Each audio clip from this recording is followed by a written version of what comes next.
Welcome back to OP 10.0 session for syllabus decoding for MSA Physics learners. So, a warm welcome to our LearnWise family. Welcome to session for syllabus decoding OP 10.0. So നമ്മൾക്ക് ഈ ഒരു സെക്ഷനിൽ നിന്ന് അല്ലെങ്കിൽ എന്തൊക്കെയായിരിക്കും നിങ്ങൾക്ക് കാണാൻ പോകുന്നത് എന്നുള്ളത് നമുക്ക് നോക്കാം. ഈ ഒരു സെഷന്റെ ഔട്ട്കംസ് കാര്യങ്ങൾ എന്താണെന്നുള്ളതാണ് നമ്മൾ ഫസ്റ്റ് നോക്കാൻ പോകുന്നത്. സോ ഫസ്റ്റ് വൺ എന്ന് പറയുന്നത് സിലബസ് ഡീകോഡിംഗ് തന്നെയാണ്. അതായത് എന്തൊക്കെ കോഴ്സസ് ആണ് നമുക്ക് ഇവിടെ പഠിക്കാനുള്ളത്, എന്തൊക്കെ ബ്ലോഗ്സ് ആണുള്ളത്, അതിൽ ഏതൊക്കെ യൂണിറ്റ്സ് ആണ് നിങ്ങൾക്ക് പഠിക്കേണ്ടത് എന്നുള്ള കാര്യങ്ങളായിരിക്കും നമ്മൾ ആദ്യം ഡിസ്കസ് ചെയ്യുന്നുണ്ടാവുക. അത് കഴിഞ്ഞിട്ട് നമ്മുടെ ലേൺ വൈസിലുള്ള മെറ്റീരിയൽ സപ്പോർട്ട് പുറമെ, അതായത് റെക്കോർഡഡ് വീഡിയോസിന് പുറമെയുള്ള മെറ്റീരിയൽ സപ്പോർട്ട് എന്തൊക്കെയാണ് എന്നുള്ളത് നമ്മളൊന്ന് നോക്കും.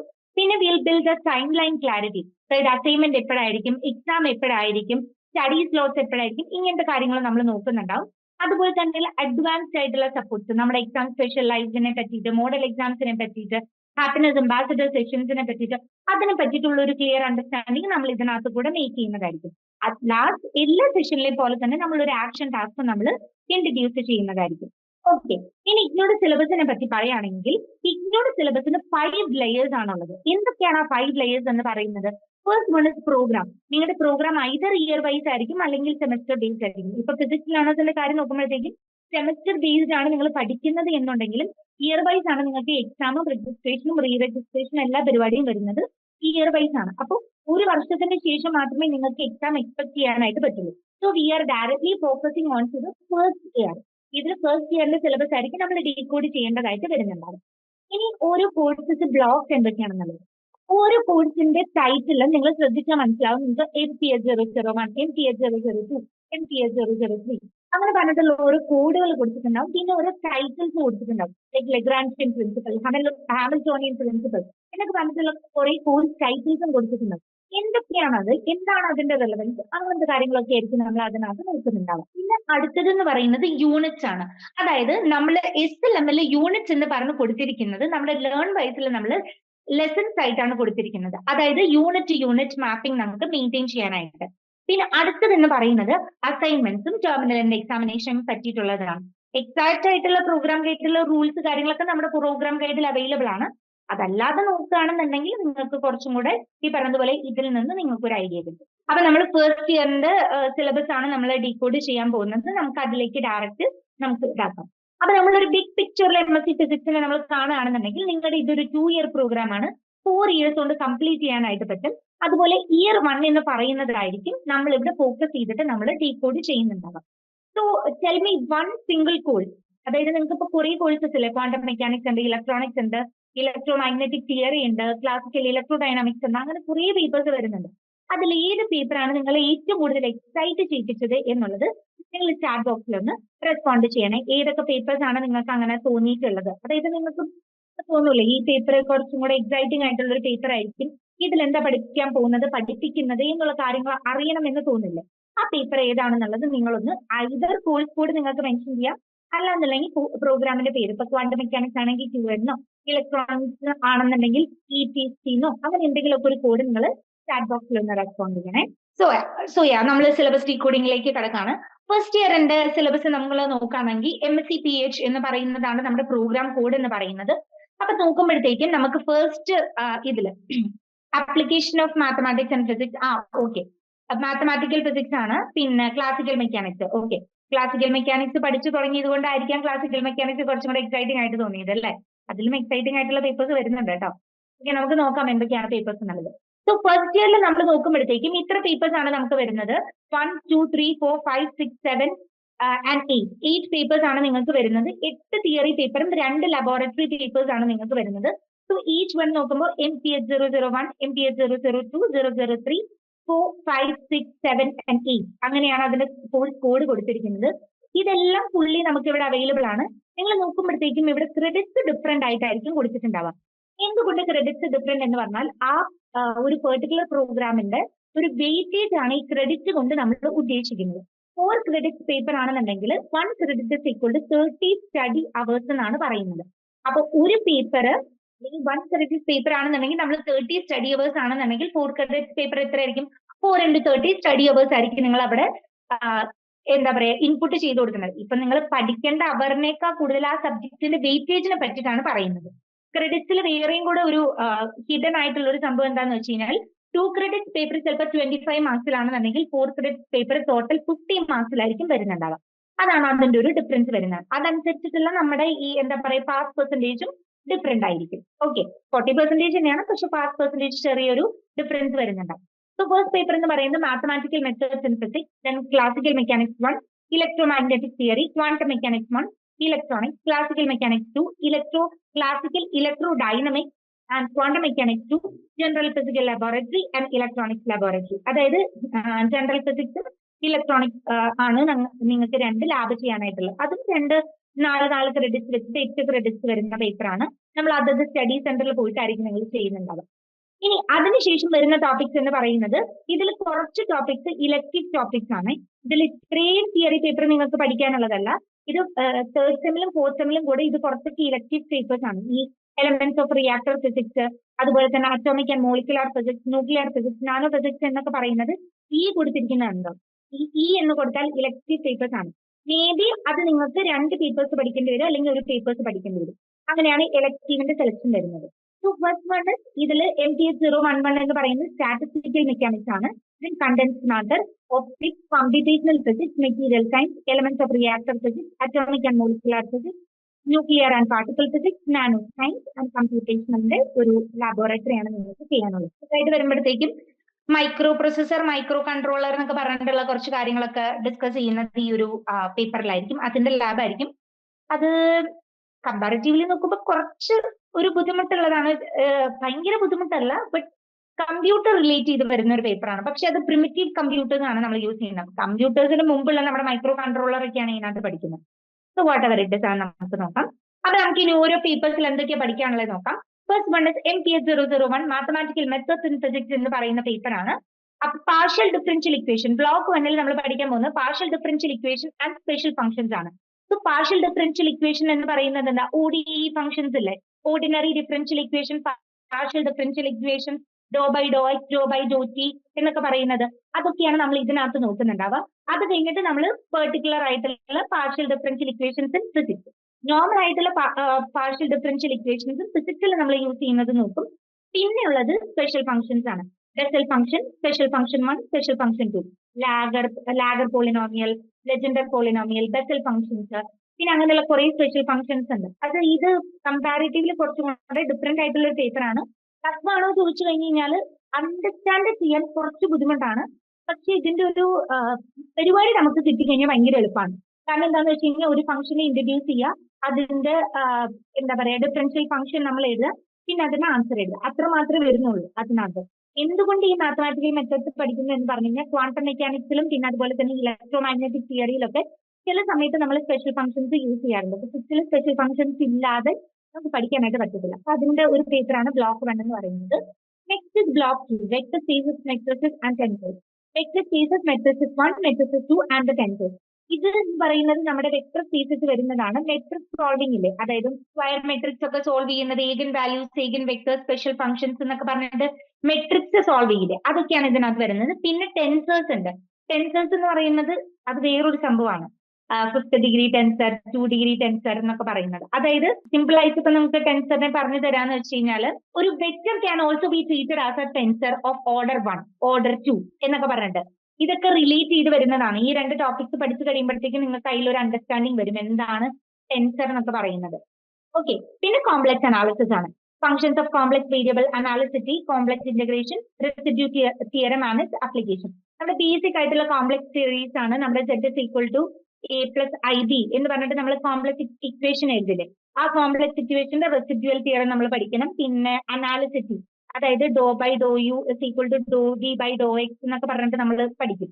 അതായത് അനലിറ്റിക് ആണ് ഒരു ഫംഗ്ഷൻ ഒരു ഇന്റർവെല്ലിൽ കൺസിഡർ ചെയ്യുമ്പോൾ എന്നൊക്കെ പറഞ്ഞിട്ട് പ്യുവർ മാത്സ് തന്നെ വരുന്നതാണ് ആ ഒരു ഇതിൽ വരുന്നത്.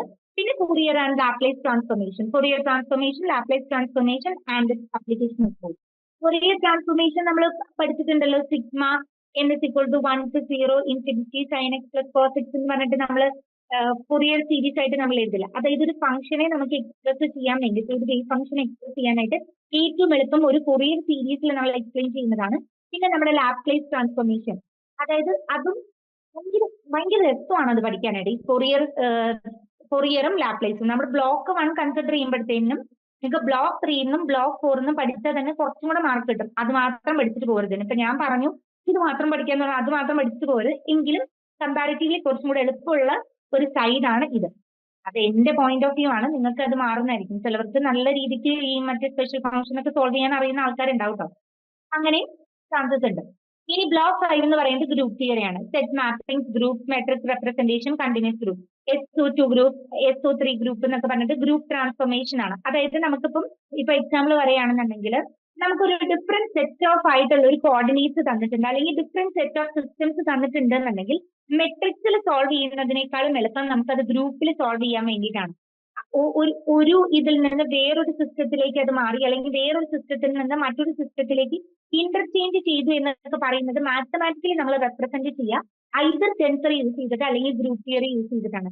SO2 ഗ്രൂപ്പ്സ്, SO3 ഗ്രൂപ്പ്സ് എന്നൊക്കെ പറഞ്ഞിട്ട് അതാണ് ഗ്രൂപ്പ് തിയറിയിൽ വരുന്നത്. ഇത് ഗ്രൂപ്പ് തിയറി സത്യം പറഞ്ഞാൽ ഭയങ്കര എളുപ്പമുള്ള പേപ്പറാണ്. പക്ഷെ അതിന്റെ ആ ടെക്നിക്സും അതിന്റെ ലോജിക്കും നിങ്ങൾക്ക് കൃത്യമായിട്ട് മനസ്സിലാവും. അങ്ങനെയാണെന്നുണ്ടെങ്കിൽ അബീലിയൻ ഗ്രൂപ്പ്സ് എന്നൊക്കെ പറഞ്ഞിട്ട് ഭയങ്കര എളുപ്പമാണ് അത് പഠിക്കാനായിട്ട്. ബട്ട് ആ ടെക്നിക്ക് നിങ്ങൾക്ക് കൃത്യമായിട്ട് അത് കിട്ടിയെങ്കിൽ മാത്രമേ നിങ്ങൾക്ക് അത് ചെയ്യാനായിട്ട് പറ്റത്തുള്ളൂ. അത്രയാണ് നിങ്ങൾക്ക് ബ്ലോക്ക് 5 വരെയാണ് നിങ്ങൾക്ക് മാത്തമാറ്റിക്കൽ മെത്തേഡ്സ് ഇൻ ഫിസിക്സിൽ വരുന്നത്. പിന്നെ ക്ലാസിക്കൽ മെക്കാനിക്സ് ആണ്. The Lagrangian formulation of mechanics, elementary particles of mechanics are revision, constraint motion and D'Alembert's principle, Lagrange's equation and its application, Hamiltonian principle. അതായത് ഫസ്റ്റ് ബ്ലോക്കിൽ എന്താ ചെയ്യുന്നതെന്ന് വെച്ച് കഴിഞ്ഞാൽ നമ്മൾ എലിമെന്ററി മെക്കാനിക്സ് ആണ് നമ്മൾ പഠിക്കുന്നത്. ക്ലാസിക്കൽ മെക്കാനിക്സ് എന്ന് പറയുമ്പോൾ ഓൾമോസ്റ്റ് കണ്ണുകൊണ്ട് കാണുന്ന മെക്കാനിക്സ് ആണ് നമ്മൾ പഠിക്കുന്നത്. അപ്പൊ ആ കണ്ണുകൊണ്ട് കാണുന്ന മെക്കാനിക്സിൽ ഇപ്പൊ ചില പ്രോബ്ലംസ് നമ്മൾ സോൾവ് ചെയ്യുന്ന സമയത്ത് ആക്ച്വലി എന്താ പറ്റുന്നതെന്ന് വെച്ച് കഴിഞ്ഞാൽ നമുക്ക് അത് കുറച്ചും കൂടെ ഇപ്പൊ എന്താ പറയാ, ഓക്കെ, ഒരു പാർട്ടിക്കിള് ഈ ഒരു പൊസിഷനിൽ നിന്ന് ഈ ഒരു പൊസിഷനിലേക്ക് മൂവ് ചെയ്തു എന്ന് വിചാരിക്കാം. അങ്ങനെയാണെന്നുണ്ടെങ്കിൽ ഇതിന്റെ കൺസ്ട്രെയിൻ എന്താണ്? ഇവിടെ നിന്ന് ഇവിടെ വരെ മാത്രമേ അതിന് മൂവ് ചെയ്യാനായിട്ട് പറ്റത്തുള്ളൂ. അല്ലെങ്കിൽ നമ്മളിപ്പോ ഈ ഒരു സ്കെയിൽ നമ്മൾ കൺസിഡർ ചെയ്യുകയാണെന്നുണ്ടെങ്കിൽ ഈ സ്കെയിലിന് ഇത്രയും ഒരു കൺസ്ട്രെയിൻ ആണുള്ളത്, അല്ലെങ്കിൽ ഇങ്ങനെ ഒരു കൺസ്ട്രെയിൻ ആണുള്ളത്. അപ്പൊ ഇവിടെ നിൽക്കുന്ന ഒരു പാർട്ടിക്കിൾ ഇവിടെ വരെ മൂവ് ചെയ്യാൻ വേണ്ടിയിട്ട് മാത്രമേ പറ്റുള്ളൂ. അപ്പൊ നമ്മൾ നോർമൽ മെക്കാനിക്സിൽ നമ്മൾ അത് സോൾവ് ചെയ്യുമ്പോഴത്തേക്കും ഇതും കൂടെ നമ്മൾ കൺസിഡർ ചെയ്യേണ്ടതായിട്ട് വരും. നേരെ മറിച്ച് ലഗ്രാഞ്ചിയൻ പ്രിൻസിപ്പിൾ അല്ലെങ്കിൽ ഡാലംബർട്ട്സ് പ്രിൻസിപ്പിൾ നമ്മൾ അപ്ലൈ ചെയ്യുമ്പോഴത്തേനും നമ്മൾ ഇതിനെ ഒരു റെസ്ട്രിക്ഷൻ ആയിട്ട് ഇടും. അതായത് പാർട്ടിക്കിളിനെ നമ്മളൊരു ബോക്സിൽ ഇട്ടാൽ അതിന് ചുറ്റും മാത്രമേ ഇതിന് കറങ്ങാനായിട്ട് പറ്റുള്ളൂ. അപ്പൊ റെസ്ട്രിക്റ്റഡ് മോഷനെ ബേസ് ചെയ്തുകൊണ്ട് പഠിക്കുന്നതാണ് ഡാലംബർട്ട്സ് പ്രിൻസിപ്പിൾ. അവിടെ നിന്ന് വരുന്നതാണ് ലഗ്രാഞ്ചിയൻ പ്രിൻസിപ്പിൾസ് ഓഫ് മോഷൻ എന്ന് പറയുന്നത്. വിത്തൗട്ട് ഡ്രോയിങ് എ ഫിഗർ നമുക്ക് പ്രോബ്ലംസ് സോൾവ് ചെയ്യാനായിട്ട് പറ്റും. This is the simplest methods of solving equations in the mechanics. അതിന് രണ്ട് പ്രിൻസിപ്പിൾസ് ഉണ്ട്. ഒന്ന് ലഗ്രാഞ്ചിയസ് പ്രിൻസിപ്പിളും പിന്നെ ഹാമിൽട്ടോണിയൻ പ്രിൻസിപ്പിൾ. ഫസ്റ്റ് ബ്ലോക്കിൽ നമ്മൾ ലഗ്രാഞ്ചിയസ് പ്രിൻസിപ്പിൾ ആണ് സോൾവ് ചെയ്യുന്നത്. സെക്കൻഡ് ബ്ലോക്ക് വരുമ്പോഴത്തേനും നമുക്ക് central force motion and small oscillation, Hamiltonian ഒക്കെ വരുന്നുണ്ട്. അപ്പൊ നേരത്തെ നമ്മൾ പഠിച്ച അതേ കാര്യങ്ങൾ സെൻട്രൽ ഫോഴ്സ് പ്രോബ്ലത്തിൽ. സെൻട്രൽ ഫോഴ്സ് പ്രോബ്ലം എന്ന് പറയുന്നത് എന്താണ്? ഒരു പെർട്ടിക്കുലർ പോയിന്റിനെ ബേസ് ചെയ്തുകൊണ്ട് ഒരു പാർട്ടിക്കിൾ റിവോൾവ് ചെയ്യുക അല്ലെങ്കിൽ പാർട്ടിക്കിൾ മൂവ് ചെയ്യുന്നതിനെയാണ് ഈ with respect to central force എന്ന് പറയുന്നത്. പിന്നെ സ്മോൾ ഓസിലേഷൻസ് ആണ്, like the movement of a pendulum. Pendulum it is moving from this side to this side. ഇങ്ങനെ വരുന്ന ആ പെൻഡുലത്തിന്റെ മോഷൻസിന്റെ കാര്യങ്ങളൊക്കെ നമ്മൾ പറയുന്നതാണ്. പ്രോബ്ലം 1 and 2 നമ്മൾ ഡിസ്കസ് ചെയ്യുന്നത് സ്മോൾ ഓസിലേഷൻസ് 1 and 2 പ്രോബ്ലമാറ്റിക് ആയിട്ട് തന്നെ ഡിസ്കസ് ചെയ്യുന്നതാണ്. ഡാംഡ് ഓസിലേഷൻ, അൺഡാംഡ് ഓസിലേഷൻ എന്നൊക്കെ പറഞ്ഞിട്ട് കുറെ രസമുള്ള പേപ്പറാണ്. ക്ലാസിക്കൽ മെക്കാനിക്സ് ബേസിക്കലി നല്ല എളുപ്പമുള്ള പേപ്പറാണ്. കുറച്ചും കൂടെ നിങ്ങൾക്ക് മാർക്ക് സ്കോർ ചെയ്യാൻ പറ്റുന്ന ഒരു പേപ്പറാണ്. ഓക്കെ, അതാണ് MTS 002ന്റെ ഒരു പ്രത്യേകത. ഇനി MTS 003 എന്ന് പറയുന്നതും ഒരു 2 ക്രെഡിറ്റ് പേപ്പർ ആണ്. ഇലക്ട്രോ മാഗ്നറ്റിക് തിയറിയാണ് നമ്മൾ ഇവിടെ നോക്കുന്നത്. ഇലക്ട്രോ മാഗ്നറ്റിക് തിയറിയിൽ ബ്ലോക്ക് 1 ഇലക്ട്രോസ്റ്റാറ്റിക്സിനെ പറ്റിയിട്ടാണ്. What is electrostatics? അതായത് റെസ്റ്റിലിരിക്കുന്ന ഇലക്ട്രിക് ചാർജസിനെ പറ്റിയിട്ട് പഠിക്കുന്നതാണ് ഇലക്ട്രോസ്റ്റാറ്റിക്സ് എന്ന് പറയുന്നത്. Electrostatics and free space, Laplace and poisons equation, special techniques, dielectric and electric field, dielectric properties എന്ന് പറയുന്നത്.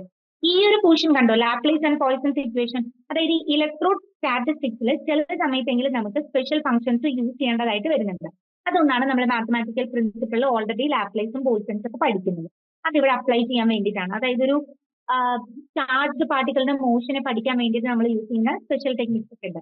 ഡൈലക്ട്രിക്സ് നമ്മൾ യൂസ് ചെയ്യുന്നത്. ഡൈലക്ട്രിക്സ് നമ്മൾ ഇൻട്രൊഡ്യൂസ് ചെയ്യുമ്പോഴത്തേക്കും കപ്പാസിറ്റൻസ് കൂടും കുറയും എന്നൊക്കെ പറഞ്ഞിട്ട് നമ്മൾ പഠിച്ചിട്ടുണ്ടല്ലോ, ആ ഒരു കാര്യമാണ്. So moving on to the മാഗ്നറ്റോസ്റ്റാറ്റിക്സ്.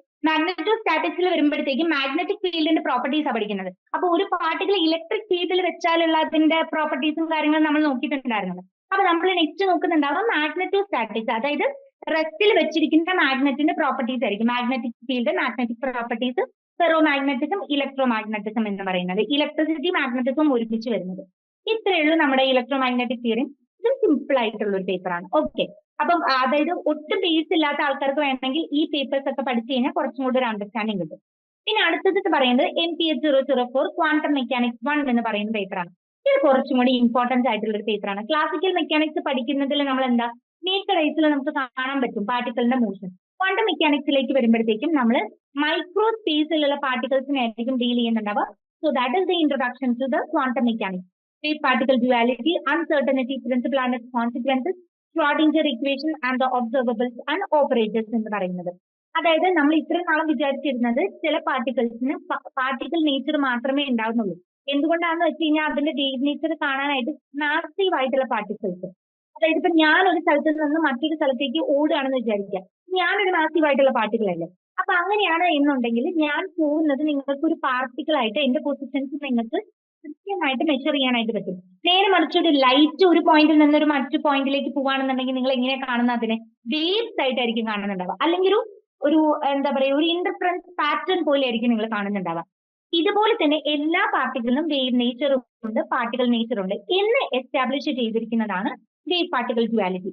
അതിന്റെ അൺസർട്ടനിറ്റി, അതായത് ഒരു പാർട്ടിക്കിളിന്റെ പൊസിഷനും മൊമെന്റവും ഒരുമിച്ച് കണ്ടുപിടിക്കാൻ പറ്റില്ല, എനർജിയും ടൈമും ഒരുമിച്ച് കണ്ടുപിടിക്കാനായിട്ട് പറ്റില്ല. എന്തുകൊണ്ട് പറ്റില്ല, എങ്ങനെ പറ്റില്ല, ഇങ്ങനത്തെ കാര്യങ്ങളൊക്കെ പറഞ്ഞിട്ട് നേരെ നമ്മുടെ സ്ട്രോഡിഞ്ചർ എന്ന് പറയുന്ന അദ്ദേഹം സ്ട്രോഡിഞ്ചർ ഇക്വേഷനും അതിന്റെ ഒബ്സർവബിൾസ് ആൻഡ് ഓപ്പറേറ്റേഴ്സ് ഒക്കെ ഇൻട്രൊഡ്യൂസ് ചെയ്തു. അപ്പോഴത്തേക്കും നമ്മൾ ഇനി കുറച്ചും കൂടെ നമ്മൾ നോർമൽ ആയിട്ടുള്ള മാത്തമാറ്റിക്കൽ ടൂൾസിനെ മാറ്റി സ്ട്രോഡിഞ്ചർ ഇക്വേഷനിലായിരിക്കും പാർട്ടിക്കിൾസിനെ ട്രീറ്റ് ചെയ്യാൻ പോകുന്നുണ്ടാവും. Okay, then block 2 applications of quantum mechanics ആണ്. Simple one dimensional potential, simple one dimensional potential 2, simple harmonic oscillator, spherically symmetric potential, hydrogen atom. ഇത്രയും കാര്യങ്ങളായിരിക്കും നമ്മൾ അതിനകത്ത് ഡിസ്കസ് ചെയ്യുന്നുണ്ടാവുക. അതായത് ആദ്യം നമ്മൾ പാർട്ടിക്കിളിനെ ഒരു വെല്ലിനകത്തിട്ടും, പിന്നെ ഒരു പാർട്ടിക്കിളിനെ സ്റ്റെപ്പ് പൊട്ടൻഷ്യലിനകത്തിട്ടും, പിന്നെ ആ പാർട്ടിക്കിളിനെ നമ്മളൊരു എന്താ പറയാ ഒരു വലിയ ബാരിയർ ഇട്ടിട്ട് അതിനകത്ത് പാർട്ടിക്കിളിനെ ഇടും. അപ്പൊ ആ പാർട്ടിക്കിൾ എങ്ങനെയൊക്കെ ആയിരിക്കും ബിഹേവ് ചെയ്യുന്നുണ്ടാവുക, എങ്ങനെയായിരിക്കും അതിന്റെ പ്രോപ്പർട്ടീസ് എന്നുള്ള കാര്യങ്ങളൊക്കെ ആയിരിക്കും നമ്മൾ അതിനകത്ത് ഡീറ്റെയിൽ ആയിട്ട് ഡിസ്കസ് ചെയ്യുന്നുണ്ടാവുക. That is for block 2. Okay, and moving on to the block 3 quantum mechanics in the Hilbert space. Hilbert space എന്ന് പറഞ്ഞിട്ട് നമ്മളൊരു വെക്ടർ സ്പേസ് കൺസിഡർ ചെയ്യാണ്. ആ വെക്ടർ സ്പേസിനകത്ത് ക്വാണ്ടം മെക്കാനിക്കൽ എങ്ങനെയാണ് നമ്മുടെ ഓപ്പറേറ്റേഴ്സ് ബിഹേവ് ചെയ്യുന്നത് എന്നുള്ളത്.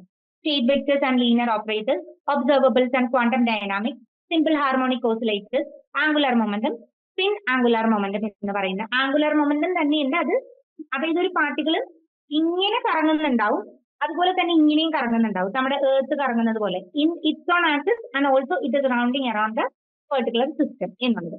ഓക്കെ, അതാണ് ബ്ലോക്ക് 3 നമ്മൾ ഡിസ്കസ് ചെയ്യാൻ പോകുന്നത്. ഓക്കെ, ഇനി ഇലക്ട്രോണിക്സ് എന്ന് പറയുന്നത്, ഇലക്ട്രോണിക്സിന് ബേസിക്കലി നിങ്ങൾക്ക് മെറ്റീരിയൽ സപ്പോർട്ട് ഉണ്ടാവാനായിട്ടുള്ള ചാൻസസ് ഇല്ല നമ്മുടെ ഇഗ്നോന്ന്. കാരണം എന്താണെന്ന് വെച്ച് കഴിഞ്ഞാൽ NPTEL ലെക്ചേഴ്സ് നോക്കിയിട്ടാണ് നിങ്ങളോട് പഠിക്കാനായിട്ട് പറഞ്ഞിരിക്കുന്നത്. അപ്പൊ അതാണ് ഇലക്ട്രോണിക്സിന്റെ ഒരു പ്രത്യേകത. ഇലക്ട്രോണിക്സിൽ ഫസ്റ്റ് ഇതിൽ നമ്മൾ ഇലക്ട്രോണിക് ഡിവൈസസ് ആയിരിക്കും പഠിക്കുന്നുണ്ടാവുക.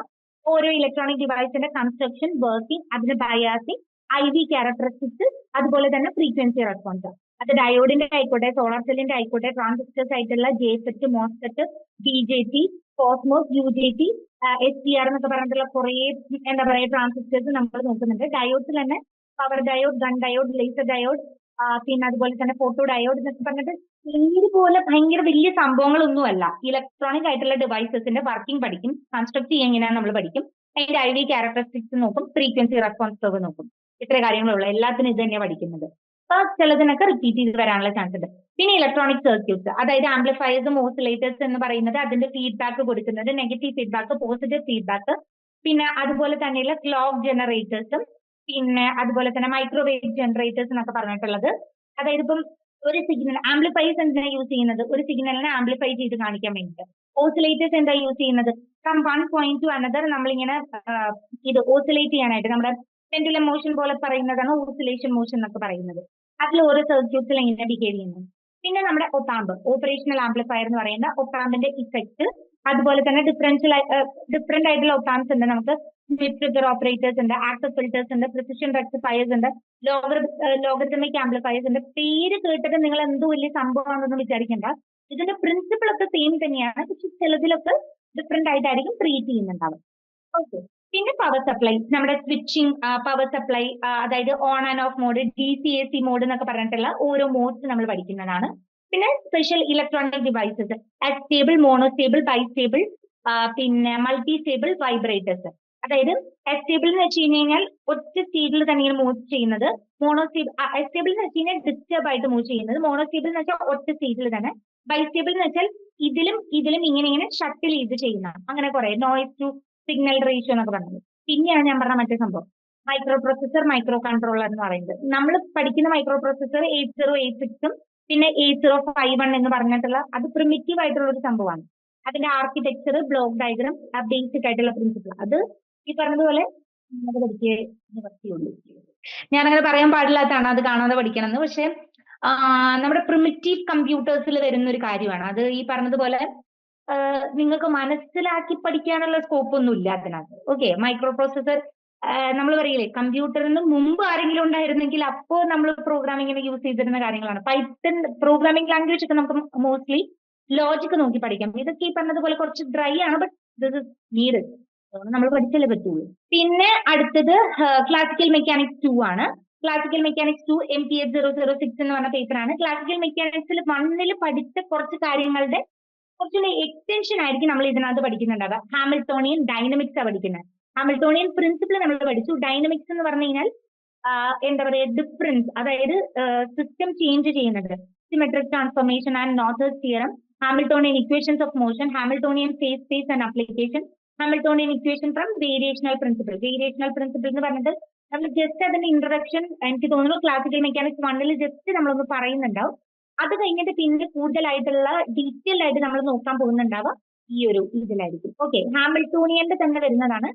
ക്ലാസിക്കൽ മെക്കാനിക്സ് 1 പോലെ തന്നെ ഇൻട്രസ്റ്റിംഗ് ആണ്, പക്ഷെ കുറച്ചും കൂടെ കൂടുതലായിട്ട് വരുന്നുണ്ട്. ഓക്കെ, പിന്നെ canonical transformation. Canonical transformation, examples of canonical transformation, Poisson's bracket, Liouville's theorems എന്നൊക്കെ പറഞ്ഞിട്ട്, ലിയോവെൽസ് തിയറം, ലിയോവെല്ലീസ് അല്ല, ലിയോവെൽസ് തിയറം എന്നൊക്കെ പറഞ്ഞിട്ട്, അതായത് ഒരു പെർട്ടിക്കുലർ സിസ്റ്റത്തിൽ നിന്ന് വേറൊരു പെർട്ടിക്കുലർ സിസ്റ്റത്തിലേക്ക് ട്രാൻസ്ഫോർമേഷൻസ് ചെയ്യുന്ന അതിനെ നമ്മൾ യൂസ് ചെയ്യുന്നതാണ് കാനോനിക്കൽ ട്രാൻസ്ഫോർമേഷൻസ് എന്നൊക്കെ പറയുന്നത്. അത് ബ്ലോക്ക് 2 നമ്മൾ ഡിസ്കസ് ചെയ്യുന്നതായിരിക്കും.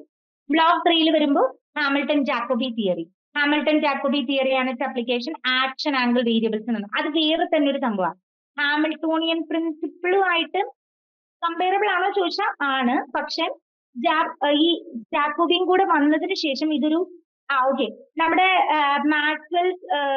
മാക്സ്വെൽസ് ഇക്വേഷൻ ഒക്കെ പറഞ്ഞിട്ടില്ലേ, മോഡിഫൈഡ് മാക്സ്വെൽസ് ഇക്വേഷൻ ആണ്. മാക്സ്വെൽസ് ഇക്വേഷന്റെ ചെറിയ ഒരു ഇതുണ്ടാവും, പിന്നെ മോഡിഫൈ ചെയ്ത ആ ഒരു എലമെന്റും കൂടെ വരുന്നൊക്കെ പറയില്ലേ, അതുപോലെയാണ് ഹാമിൽട്ടൺ ജാക്കോബി തിയറി എന്ന് പറയുന്ന ആ ഒരു തിയറി. അത് ഇത്രയും 2 പോർഷൻസ് നമുക്കത് അതിനകത്ത് നോക്കാനായിട്ടുള്ളൂ.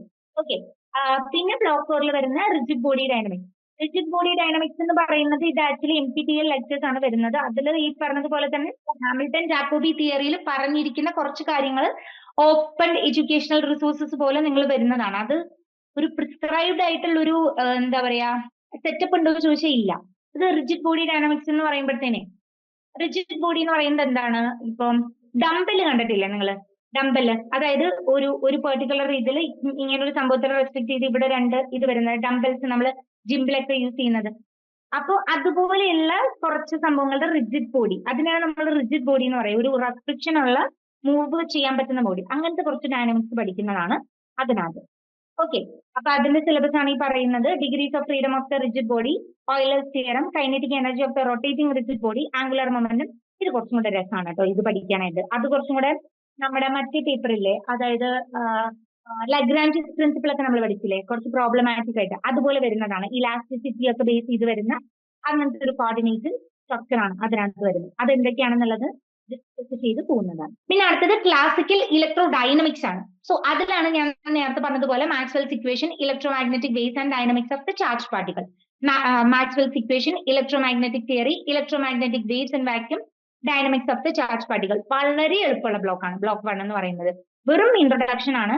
നിങ്ങളിപ്പോ +2 ലെവൽ നോളജ് ഉള്ളവർക്ക് പോലും ഇത് മനസ്സിലാക്കാവുന്ന കാര്യമുള്ളൂ.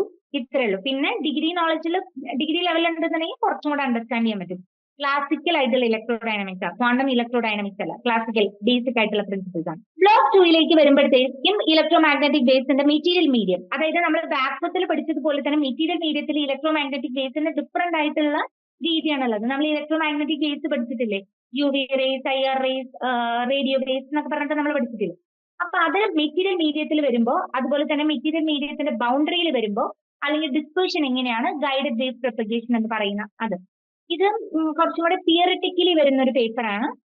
രസമുള്ള ഒരു പേപ്പറാണ് ഇങ്ങനെ പഠിക്കാനായിട്ട് നമുക്ക് കുറച്ചും കൂടെ. ഓക്കെ, തിയറിറ്റിക്കൽ ആണ് കൂടുതൽ അണ്ടർസ്റ്റാൻഡ് ചെയ്യുന്നത്. കുറെ ഒന്നും എന്താ പറയാ കൂടുതൽ ഡെറിവേഷൻ വരുന്നതല്ല, തിയറിറ്റിക്കലി അണ്ടർസ്റ്റാൻഡ് ചെയ്യാനുള്ളതാണ് ഈ ഗൈഡഡ് വേവ് പ്രൊപ്പഗേഷൻ എന്നൊക്കെ പറയുന്നത്. ഇനി radiating system and radiating from the moving charges, wave equation from the scalar and vector potential, dipole interaction, dipole radiation, radiation from the accelerated charges. ഇത് നമ്മുടെ basic ആയിട്ടുള്ള physical principles ഒക്കെ പറയുന്ന derivations ഒക്കെയുള്ള dipole interaction, radiation എന്നൊക്കെ പറയുന്നത് normal ആയിട്ടുള്ള derivations ഒക്കെ വരുന്നതാണ്.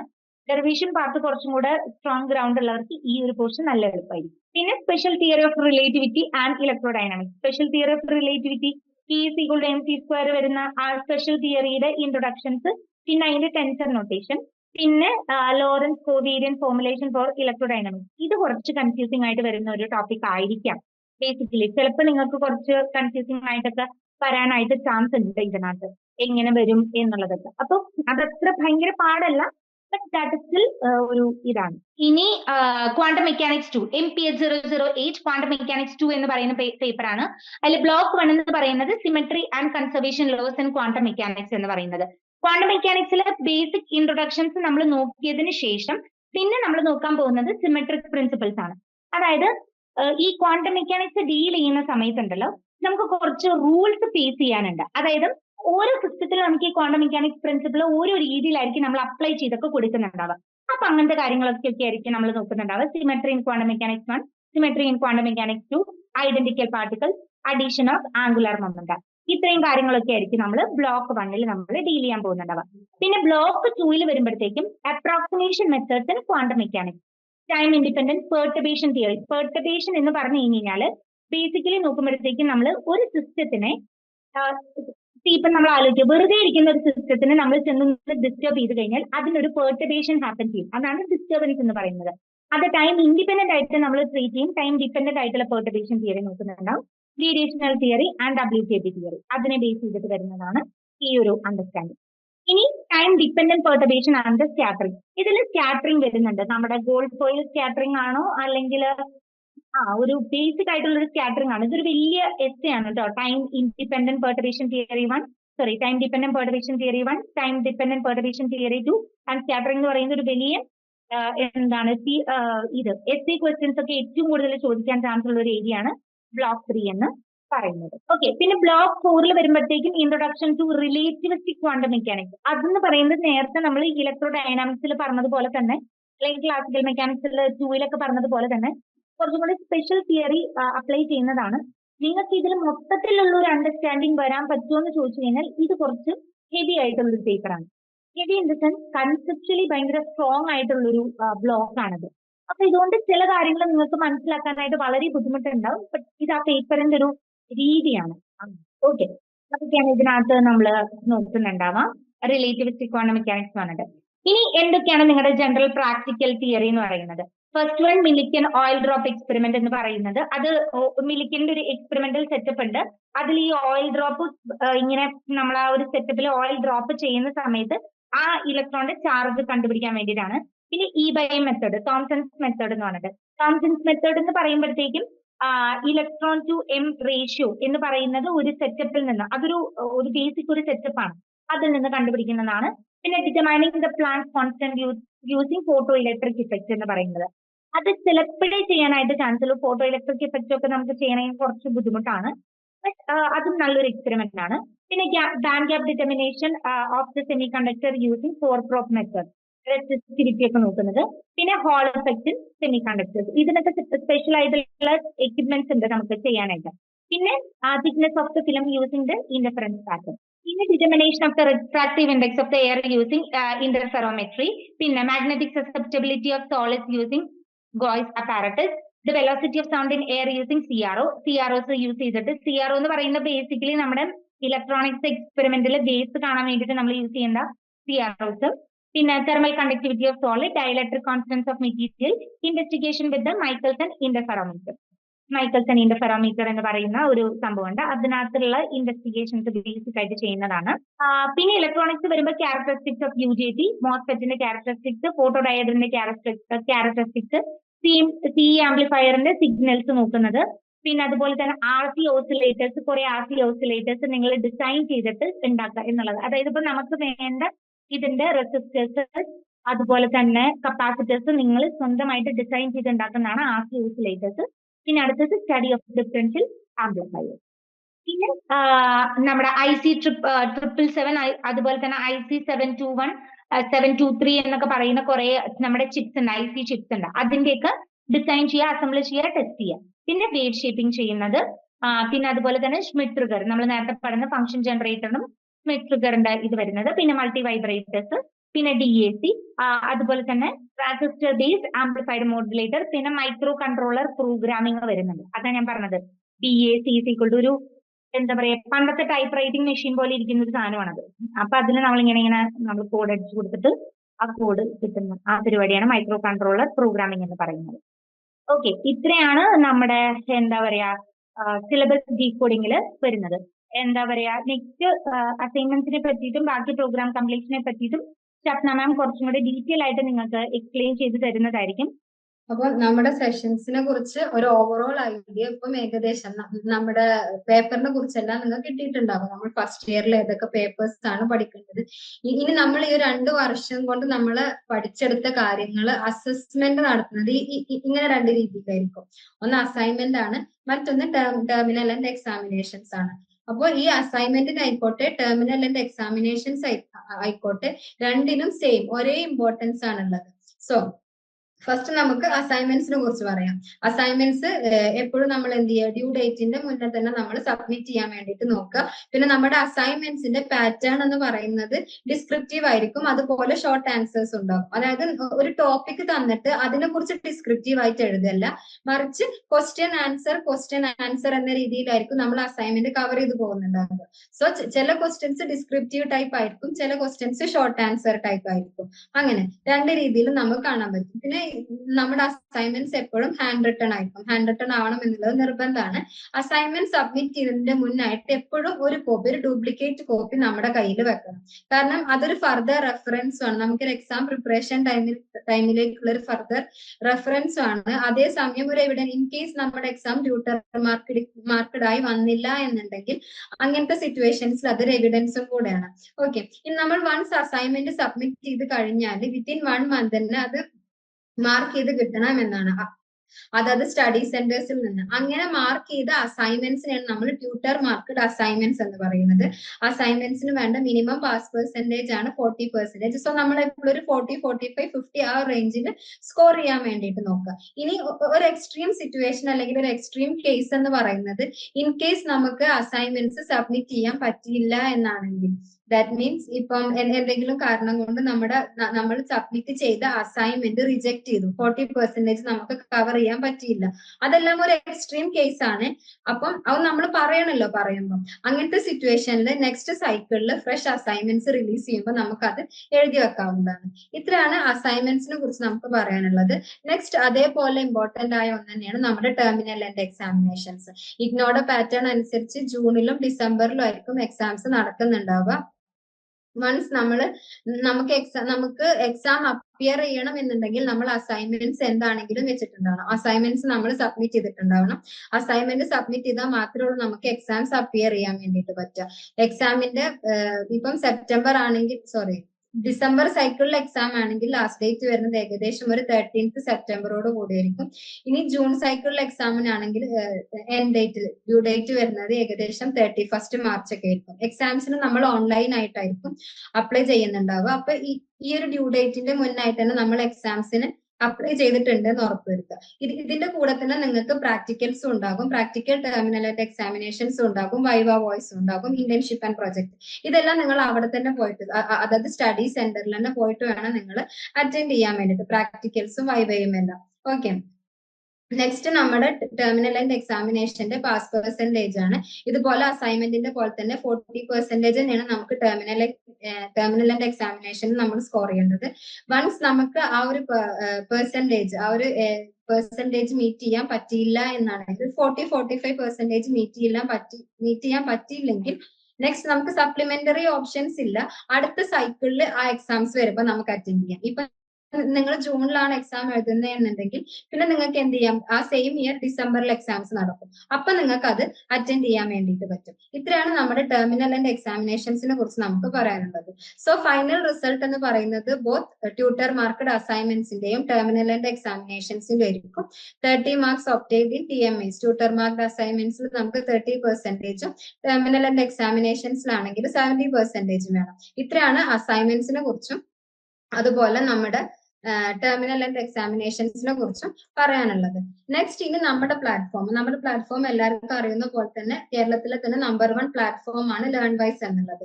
സോ നമ്മൾ പ്രൊവൈഡ് ചെയ്യുന്ന ടൂൾസിലോട്ടുള്ള ഒരു മാപ്പിംഗ് ആണ് ഇനി നമ്മൾ നടത്താൻ പോകുന്നത്. സോ നമ്മൾ നിങ്ങൾക്ക് റെക്കോർഡഡ് ലെക്ചേഴ്സ് പ്രൊവൈഡ് ചെയ്യുന്നുണ്ട്. അതിന്റെ കൂടെ തന്നെ ഹെൽപ്പ് ബുക്ക് അല്ലെങ്കിൽ value added notes. Actually help ബുക്കിനകത്ത് ബുള്ളറ്റ് പോയിന്റ് ആയിട്ടും ഫ്ലോ ചാർട്ട് ആയിട്ട് ഡയഗ്രാംസ് ഒക്കെ ആയിട്ടായിരിക്കും ഓരോ ടോപ്പിക്കും പോർട്രേ ചെയ്തിട്ടുണ്ടാവുക. അതുകൊണ്ട് തന്നെ അതൊന്നും കൂടെ ഹെൽപ്ഫുൾ ആയിരിക്കും. പെട്ടെന്ന് ടോപ്പിക്സ് പെട്ടെന്ന് പഠിച്ച് കവർ ചെയ്യാൻ വേണ്ടിയിട്ട് വളരെയധികം ഹെൽപ്ഫുൾ ആയ ഒന്നായിരിക്കും ഹെൽപ്പ് ബുക്ക് എന്നുള്ളത്. ഇതിന്റെ കൂടെ തന്നെ നമ്മൾ എന്ത് ചെയ്യും, ഇഗ്നോ പ്രൊവൈഡ് ചെയ്യുന്ന സെയിം മെറ്റീരിയലിന്റെ ഈ കോപ്പി നമ്മുടെ ആപ്പിനകത്ത് SLM എന്ന് പറഞ്ഞിട്ട് ഈ കോപ്പി നമ്മുടെ ആപ്പിനകത്ത് അവൈലബിൾ ആയിരിക്കും. അതും കൂടെ നമ്മൾ കൂടെ കൊണ്ടുപോകണം. എപ്പോഴും നമ്മൾ SLM ആയിട്ട് മാച്ച് ചെയ്ത് നമ്മുടെ ടെക്സ്റ്റ് ബുക്കുമായിട്ട് മാച്ച് ചെയ്ത് എഴുതുമ്പോഴായിരിക്കും നമുക്ക് മാർക്ക് സ്കോർ ചെയ്യാൻ ഒന്നും കൂടെ എളുപ്പം. സോ നമ്മൾ അതും ഒപ്പം കൊണ്ടുപോയിട്ട് തന്നെ എന്ത് ചെയ്യാം, പഠിക്കാൻ വേണ്ടിയിട്ട് നോക്കുക.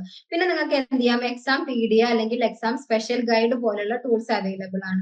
അതിനകത്ത് എക്സാം ഓറിയന്റഡ് ആയിട്ടുള്ള ക്വസ്റ്റ്യൻസും ആൻസേഴ്സും ആയിരിക്കും ആ ഒരു ഗൈഡ് ബുക്കിനകത്ത് അല്ലെങ്കിൽ ആ ഒരു ഫോൾഡറിനകത്ത് നിങ്ങൾക്ക് അവൈലബിൾ ആയിട്ടുണ്ടാവുക. സോ എക്സാം ഒരു എൻഡ് പ്രിപ്പറേഷൻസിലെല്ലാം നമുക്ക് എന്ത് ചെയ്യാം, ഒരു ഫർദർ റെഫറൻസ് ആയിട്ട് എപ്പോഴും നമുക്ക് റെഫർ ചെയ്ത് കൊണ്ടുപോകാൻ പറ്റുന്ന ഒരു ഓപ്ഷൻ ആണ് ആക്ച്വലി എക്സാം PDF അല്ലെങ്കിൽ എക്സാം സ്പെഷ്യൽ ഗൈഡ് എന്ന് പറയുന്നത്. ഇനിയിപ്പോ നമുക്ക് ഒട്ടും സമയമില്ല, ഒരു ബിസി വീക്കാണ്, നമുക്ക് ഒട്ടും ക്ലാസ്സസ് ഒന്നും കാണാൻ സമയം കിട്ടിയിട്ടില്ല. അങ്ങനത്തെ ഒരു സിറ്റുവേഷനിലാണെങ്കിൽ നമ്മൾ എന്ത് ചെയ്താ, നമ്മുടെ റെക്കോർഡഡ് ലെക്ചേഴ്സ് 1.25 സ്പീഡിൽ ഇട്ടിട്ട് കാണാം, 1.25 ആക്കിയിട്ട് കാണാം. എന്നിട്ട് അതിന്റെ കൂടെ തന്നെ നമ്മുടെ ഹെൽപ്പ് ബുക്കും നോക്കിയിട്ട് പോകുക. അപ്പൊ help book short bullet points ആയതുകൊണ്ട് തന്നെ നിങ്ങൾക്ക് പെട്ടെന്ന് കവർ ചെയ്യാനും പറ്റും. റെക്കോർഡഡ് ക്ലാസ്സസ് 1.25 സ്പീഡ് ആയതുകൊണ്ട് മീൻസ് നമുക്ക് മനസ്സിലാവുന്ന രീതിയിൽ റെക്കോർഡഡ് ക്ലാസ്സും അതിന്റെ നോട്ട്സ് നമുക്ക് ഒരുമിച്ച് കവർ ചെയ്യാൻ വേണ്ടിയിട്ട് പറ്റും. ഓക്കെ, നെക്സ്റ്റ് എന്താണ് exam PDF previous year question paper analysis. ഇത് നിങ്ങൾ യൂസ് ചെയ്യുമ്പോൾ അതിനകത്ത് ഇമ്പോർട്ടന്റ് ആയിട്ടുള്ള ഒരുപാട് തവണ കണ്ടിട്ടുള്ള എന്ത് ചെയ്യുക, 1-2 ക്വസ്റ്റ്യൻ 2-3 ക്വസ്റ്റ്യൻസ് എല്ലാം നിങ്ങൾക്ക് അറ്റൻഡ് ചെയ്തിട്ട് അതിന്റെ ആൻസർ എന്ത് ചെയ്യാം, എഴുതി നോക്കുക ചെയ്യുക. എഴുതി നോക്കുമ്പോൾ ആ ടൈം മാനേജ്മെന്റ് ഇഷ്യൂസ്, ഒരു ക്വസ്റ്റ്യൻ കാണുമ്പോൾ നമുക്ക് മേ ബി ആ ടോപ്പിക് അറിയായിരിക്കും, പക്ഷെ ആ ക്വസ്റ്റ്യൻ കാണുമ്പോൾ ഇത് ആ ടോപ്പിക് ആണെന്ന് നമുക്ക് കിട്ടണം, എന്നാലല്ലേ കാര്യമുള്ളൂ. സോ അങ്ങനത്തെ ഇഷ്യൂസ് എല്ലാം റിസോൾവ് ചെയ്യാൻ വളരെ ഹെൽപ്ഫുൾ ആയിരിക്കും ഇങ്ങനെ നമ്മൾ ഫോളോ ചെയ്താൽ. എക്സാം സ്പെഷ്യൽ ഗൈഡ് എടുക്കുക, പഠിക്കുന്ന സമയത്ത് ഒരു ടോപ്പിക് പഠിച്ചു കഴിഞ്ഞാലോ എന്നിട്ട് അതിനകത്ത് നിന്ന് റിലേറ്റ് ചെയ്ത് വന്ന ക്വസ്റ്റ്യൻസിന്റെ ആൻസേഴ്സ് നമ്മൾ എന്ത് ചെയ്യാം, എഴുതി നോക്കുക. With the help of help ബുക്കും കൂടെ വെച്ചിട്ട് നമുക്ക് എന്ത് ചെയ്യാം, എഴുതി നോക്കാൻ വേണ്ടിയിട്ട് പറ്റും. ഓക്കെ, പിന്നെ ഹെൽപ്പ് ബുക്ക് നമ്മൾ പെട്ടെന്ന് റെഫർ ചെയ്യുന്ന സമയത്ത് ഒരു ഫാസ്റ്റ് ട്രാക്ക് പാത്തിലാവുമ്പോൾ നമുക്ക് ഹെൽപ്പ് ബുക്ക് വളരെ യൂസ്ഫുൾ ആണ്. കാരണം ഹെൽപ്പ് ബുക്കിനകത്ത് നമ്മൾ പറഞ്ഞു ഫ്ലോ ചാർട്ട് ആയിട്ട് ഡയഗ്രാംസ് ആയിട്ട് ബുള്ളറ്റ് പോയിന്റ്സ് ഒക്കെ ആയിട്ടായിരിക്കും നമ്മുടെ നോട്ട്സ് കിടപ്പുണ്ടാവുക. അതുകൊണ്ട് തന്നെ ഒരു പാരഗ്രാഫ് വായിക്കുന്ന ഒരു എന്താ പറയാ ആ ഒരു ഹെക്റ്റിക് നമുക്ക് ഉണ്ടാവില്ല. ഹെൽപ്പ് ബുക്ക് നമ്മൾ റെഫർ ചെയ്യുന്ന സമയത്ത് നമുക്ക് എന്ത് ചെയ്യാം, പെട്ടെന്ന് തന്നെ റെഫർ ചെയ്തിട്ട് പോകാൻ പറ്റും. പിന്നെ നമ്മുടെ വിഷ്വൽ പവർ ഒന്നും കൂടെ കപ്പാസിറ്റി ഉള്ളതായിരിക്കും. മീൻസ് നമ്മളൊരു കാര്യം വായിച്ച് പഠിക്കുന്നതിനേറെ നമ്മുടെ മനസ്സിൽ തങ്ങി നിൽക്കുക അത് കാണുമ്പോഴായിരിക്കും അല്ലെ.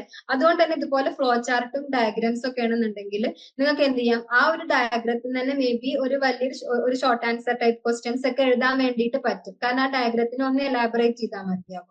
അതുകൊണ്ട് തന്നെ ഹെൽപ്പ് ബുക്ക് അങ്ങനത്തെ കാര്യങ്ങൾക്കെല്ലാം ഹെൽപ്പ് ബുക്ക് റെഫർ ചെയ്യുമ്പോൾ വളരെ യൂസ്ഫുൾ ആയിരിക്കും നിങ്ങൾക്ക്. പിന്നെ റെക്കോർഡഡ് ലെക്ചേഴ്സ് കുറച്ച് സ്ലോ ആയി കണ്ടിട്ട് എക്സാം PD എന്ത് ചെയ്യാം, വീണ്ടും റെഫർ ചെയ്യാൻ പറ്റും. എക്സാം PDയിൽ റിപ്പീറ്റഡ് ആയി ചോദിച്ചിട്ടുള്ള ക്വസ്റ്റ്യൻസും കാര്യങ്ങളെല്ലാം ഒന്നും കൂടെ അറ്റൻഡ് ചെയ്ത് നോക്കി ആൻസർ എല്ലാം തനിയെ, ഒരു ക്വസ്റ്റ്യൻ കാണുമ്പോൾ ആൻസർ എല്ലാം നമുക്ക് തനിയെ കിട്ടുന്നുണ്ടോ, ആ കാര്യങ്ങളെല്ലാം നമുക്ക് എന്ത് ചെയ്യാം, അങ്ങനെ നമുക്ക് പഠിക്കാൻ പറ്റും. ഓക്കെ, ഇനി നമ്മൾ റെക്കോർഡഡ് ലെക്ചേഴ്സ് പഠിച്ച് തുടങ്ങുന്ന സമയത്ത് എന്ത് ചെയ്യാം, ഇതുപോലെ നമ്മളിപ്പോ ഒരു 1.25 സ്പീഡിലിട്ടാണ് കാണുന്നത് എന്നുണ്ടെങ്കിൽ ഓക്കെ, അങ്ങനെ തന്നെ പോവുക. അതിനകത്ത് കീവേഡ്സ് എത്തുമ്പം ജസ്റ്റ് ഒന്ന് പോസ് ചെയ്യുക. ഇമ്പോർട്ടന്റ് ആയ പോയിന്റ്സ് വരുമ്പം ഒന്ന് പോസ് ചെയ്തിട്ട് ഒന്ന് റീകളക്ട് ചെയ്ത് ഒരു ചെറിയ ഷോർട്ട് നോട്ട് ഒക്കെ എഴുതി നോക്കി, എന്തെങ്കിലും പ്രോ ടിപ്പ് ഒക്കെ ഒന്ന് എഴുതി നോക്കി. ആ ഭാഗത്ത് എന്തെങ്കിലും ഡൗട്ട്സ് ഉണ്ടെങ്കിൽ നമ്മുടെ മെന്റർഷിപ്പ് ടീമിലുള്ള ലേണേഴ്സിനാണെങ്കിൽ നമ്മൾ ലൈവ് സെഷൻസ് കണ്ടക്ട് ചെയ്യുന്നുണ്ടാകും. അന്നേരം നിങ്ങൾക്ക് ചോദിക്കാം. അല്ല എന്നുണ്ടെങ്കിൽ നിങ്ങൾക്ക് എന്ത് ഡൗട്ട് ഉണ്ടെങ്കിലും കണക്ട് ചെയ്യാം. നിങ്ങളുടെ അതത് മെന്റേഴ്സിൽ നിങ്ങൾക്ക് എപ്പോൾ വേണമെങ്കിലും കണക്ട് ചെയ്യാൻ പറ്റും. അങ്ങനെയും നിങ്ങൾക്ക് ഡൗട്ട് റിസോൾവ് ചെയ്യാം. ഇനി മെന്റർഷിപ്പ് അല്ലാത്ത ലേണേഴ്സിന് LSCസിന്റെ സപ്പോർട്ട് ഉണ്ടാകും.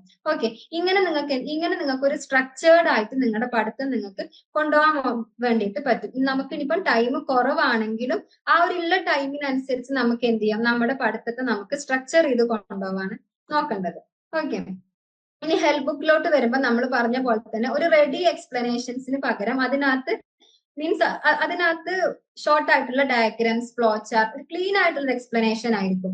ഒരുപാട് വലിച്ചു വാരി കൊടുക്കാതെ ബുള്ളറ്റ് പോയിന്റ് ആയിട്ട് വേണ്ടത് മാത്രം എക്സ്പ്ലെയിൻ ചെയ്തിട്ടായിരിക്കും ഹെൽപ്പ് ബുക്കിനകത്ത് ഉണ്ടാവുക. അപ്പൊ അതെല്ലാം നമുക്ക് പെട്ടെന്ന് പോയിന്റ്സ് മാത്രം കിട്ടിയാൽ അത് നമുക്ക് കുറച്ചൊക്കെ ഇലാബറേറ്റ് ചെയ്യാൻ വേണ്ടിയിട്ട് പറ്റും. സോ അതിനൊക്കെ വേണ്ടിയിട്ട് നമുക്ക് ഹെൽപ്പ് ബുക്ക് വളരെ യൂസ്ഫുൾ ആയിരിക്കും. പിന്നെ കീ ടേംസ് ഏതൊക്കെയാണെന്ന് അറിയാൻ വേണ്ടി ഒരു കീ ടേം എഴുതി അതിന്റെ 1-2 എക്സാമ്പിൾ നമുക്ക് കിട്ടിക്കഴിഞ്ഞാൽ ജസ്റ്റ് നമുക്ക് എന്ത് ചെയ്യാം, ഒരു ക്വസ്റ്റ്യൻ അറ്റൻഡ് ചെയ്യാൻ വേണ്ടിയിട്ട് ഹെൽപ്ഫുൾ ആയിരിക്കും അത്. അല്ല, ഒരു കീ ടേം കിട്ടിയാൽ ആ കീ ടേമിന് കുറച്ചൊക്കെ ഡെഫിനേഷൻ നമുക്ക് എഴുതാൻ പറ്റും.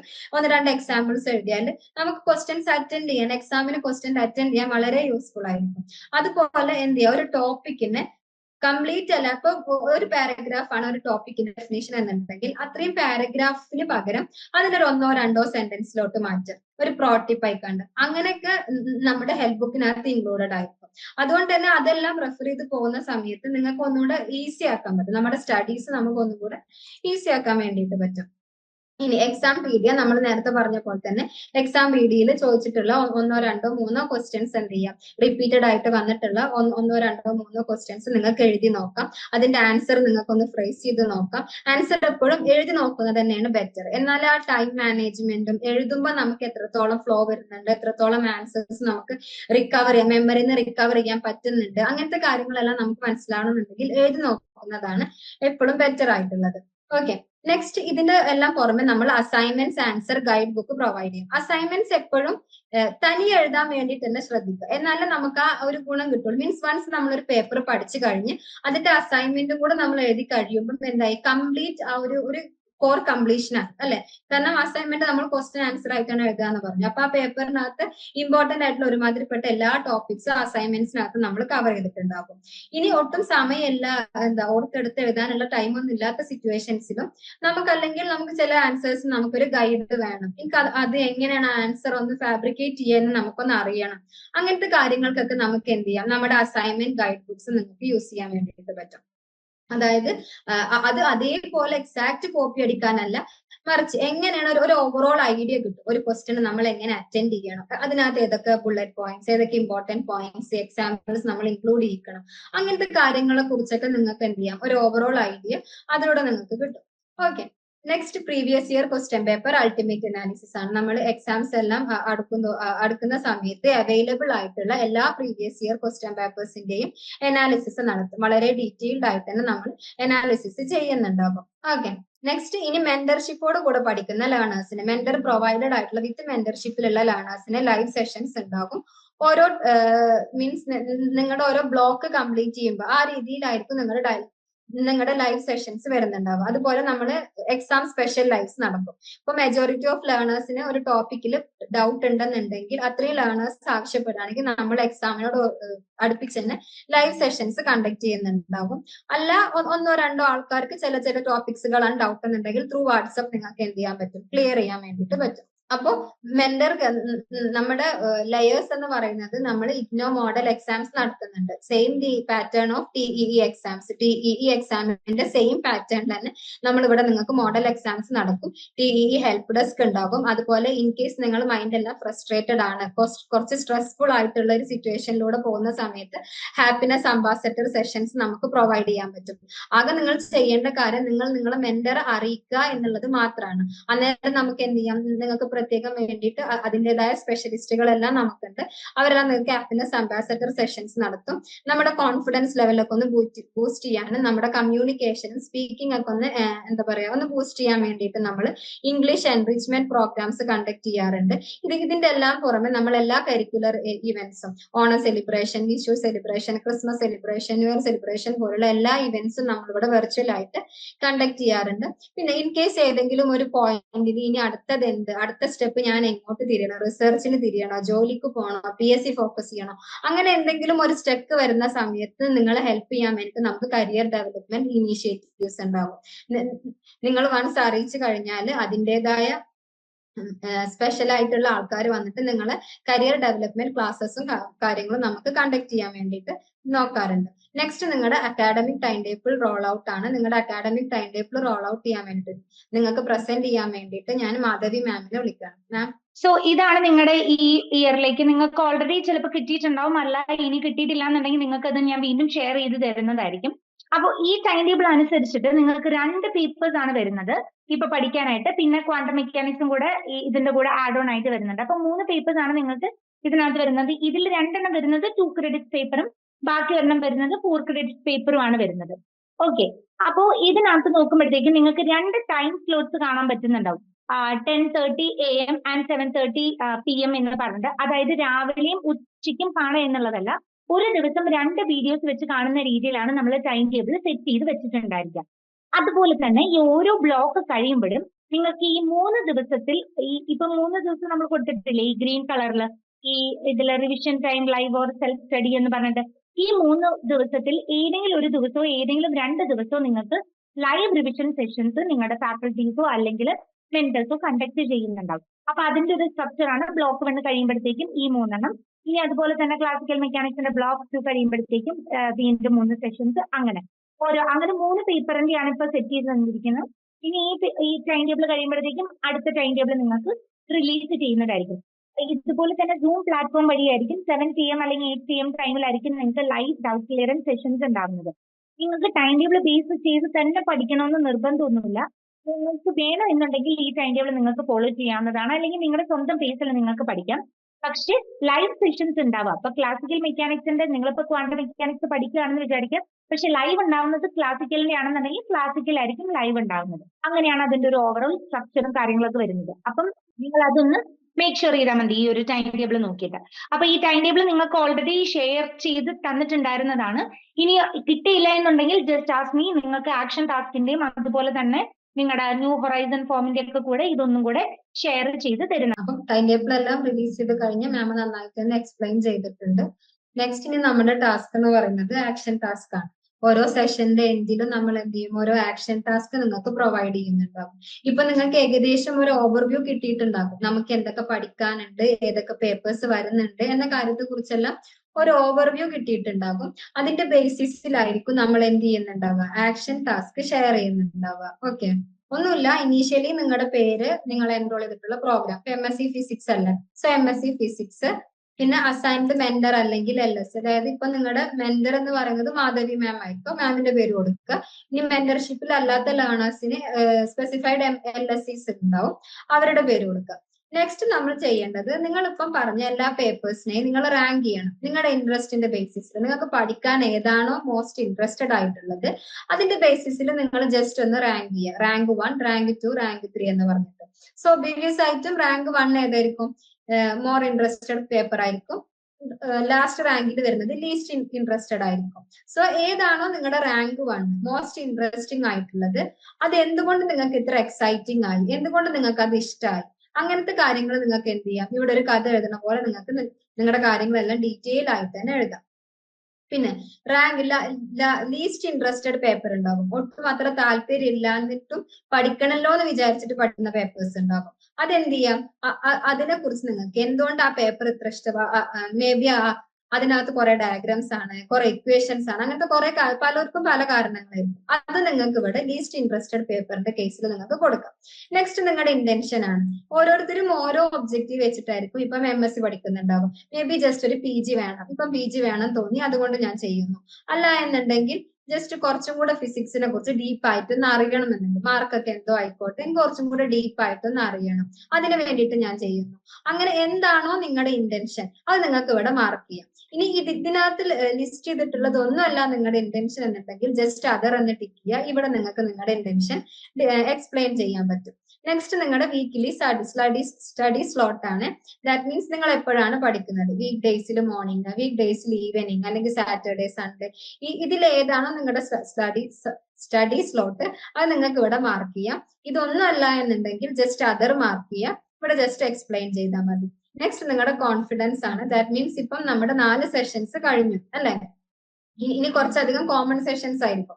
അപ്പം ഇത്രയും കഴിഞ്ഞ സ്ഥിതിക്ക് നിങ്ങളുടെ ഒരു കോൺഫിഡൻസ് ലെവൽ എങ്ങനെ ബൂസ്റ്റപ്പ് ആയോ, ചാർജ്ഡ് ആയോ, എവിടെ നിൽക്കുന്നത്, നിങ്ങളുടെ ഒരു കോൺഫിഡൻസ് ലെവൽ ഔട്ട് ഓഫ് 5 നിങ്ങൾക്ക് എന്ത് ചെയ്യാം, മാർക്ക് ചെയ്യാൻ വേണ്ടിയിട്ട് പറ്റും. അപ്പൊ നമ്മുടെ സെഷൻ ഏകദേശം വൈൻഡ് അപ്പ് ചെയ്യാറായി. ആക്ഷൻ ടാസ്ക് എല്ലാം ക്ലിയർ ആയെന്ന് വിചാരിക്കുന്നു.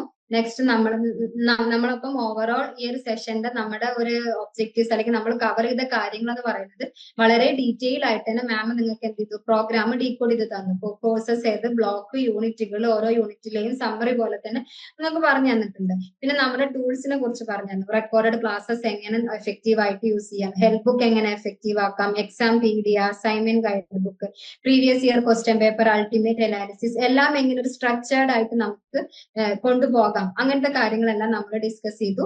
ടൈം ടേബിൾ കിട്ടി. ഇനിയിപ്പോ നിങ്ങൾ പഠിച്ചു തുടങ്ങുകയാണ്. മേ ബി ആൾറെഡി ക്ലാസ്സസ് എല്ലാം കണ്ടു തുടങ്ങിയിട്ടുണ്ടാകും. ഈ ഒന്നും കൂടെ ലൈവ് ഒക്കെ എല്ലാം തുടങ്ങി, ലൈവ് സെഷൻസ് എല്ലാം അറ്റൻഡ് ചെയ്ത് ഡൗട്ട് ഒക്കെ ക്ലിയർ ചെയ്ത് അങ്ങനെ ഒന്ന് സ്ട്രക്ചേർഡ് ആവും നമ്മുടെ സ്റ്റഡീസ് എല്ലാം. ഫൈനലി നമ്മൾ എന്ത് ചെയ്തു, ആക്ഷൻ ടാസ്കും ഡിസ്ക്രൈബ് ചെയ്തു.